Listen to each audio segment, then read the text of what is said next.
పరమశివుడు పంచాక్షరి. ఆంధ్రదేశంలో కొంతమంది భక్తులు ఒక శివాలయం కట్టించారు. శివలింగాన్ని గర్భాలయంలోకి తీసుకొని వెళ్ళాలని వారు ప్రయత్నించగా, వారు దాన్ని ఒక్క అడుగు కూడా ముందుకు కదపలేకపోయారు. వారు ఆశ్చర్యానికి గురై ఆ విషయాన్ని ఎలాగైనా పరమాచార్య స్వామి వారికి చెప్పడానికి కంచికి వెళ్ళారు. స్వామివారు కొద్దిసేపు మౌనంగా ఉండి, తిరుచి దగ్గరలోని శ్రీ వైద్యనాథ శాస్త్రి అనబడే వారిని ఒకరిని తీసుకొని రావాల్సిందిగా చెప్పారు. వారు వైద్యనాథ శాస్త్రి గారి చెవిలో ఏదో చెప్పి, ఆ భక్తులకి వారిని మీతో పాటు తీసుకువెళ్ళండి అని చెప్పారు. వారి ఊరికి రాగానే శాస్త్రిగారు రోజూ వారి నిత్యానుష్ఠానం తరువాత గంటల తరబడి జపం చేసేవారు. అక్కడి వారు కొద్దిగా కలవరపడ్డారు. వాళ్ళ సమస్యను నివారించడానికి వారు ఏమి సలహా ఇవ్వలేదని, శాస్త్రిగారిని ఏమీ అడగకుండా ఏం జరుగుతుందో చూద్దామని ఊరుకనే ఉండిపోయారు. శాస్త్రిగారు ఆ ఊరు వచ్చిన 21వ రోజు జపం ముగించుకొని శివలింగాన్ని గర్భాలయంలోకి తీసుకొని రావాల్సిందిగా వారికి చెప్పారు. వారు దాన్ని చాలా తేలికగా కదిలించారు.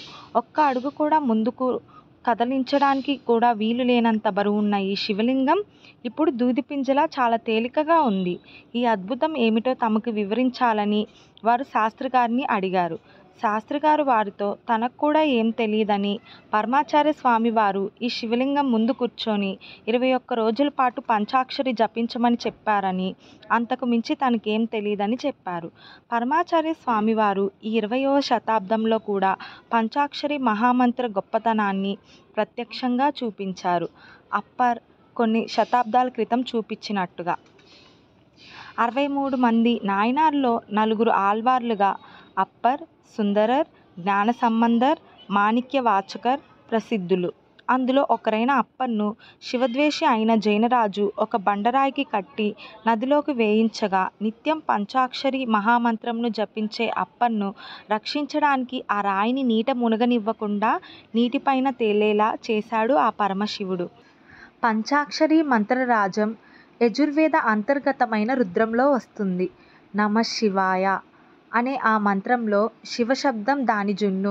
పాప పరిహారానికి పంచాక్షరిని మించిన విద్య లేదు. అపార కరుణాసింధుం జ్ఞానదం శాంతరూపిణం శ్రీ చంద్రశేఖరం గురుం ప్రణమామి ముదావహం. నాకు దీన్ని బట్టి ఒక విషయం అర్థమైంది. ఏంటంటే లైఫ్లో కొన్నిసార్లు మనకి కొన్ని అనుకున్నవి జరగవు. అంటే దానికి రీజన్ ఏంటో మనకు తెలియదు అన్నమాట. బ్లాకేజెస్ లాంటివి ఉంటాయి. ఏదో కర్మ వల్లో ఆర్ సంథింగ్ దేనివల్లో అది మనం ఎంత ట్రై చేసినా అవ్వదు. అలాంటప్పుడు ఎటువంటి టెన్షన్ తీసుకోకుండా, మనకి రీజన్ తెలియదు కాబట్టి ఇట్లా 21 డేస్ 41 డేస్ అట్లా దీక్షలు తీసుకొని ఏదైనా మనకి ఇష్టమైన దేవుడి పంచాక్షరి మంత్రం, అష్టాక్షరి మంత్రం, ఇప్పుడు శివునికి ఇష్టమైన వాళ్ళు పంచాక్షరి మంత్రం, నారాయణునికి ఇష్టమైన వాళ్ళు అష్టాక్షరి మంత్రం, అమ్మవారి ఇష్టమైన వారు శ్రీమాత్రే నమః, అలా వాళ్ళ ఇష్టమైన దేవుళ్ళ మంత్రాలు, స్తోత్రాలు చేయడం వల్ల ఆ బ్లాకేజ్ అంతటితో పోయి వాళ్ళు అనుకున్నది జరుగుతుంది. వాటికి ఎటువంటి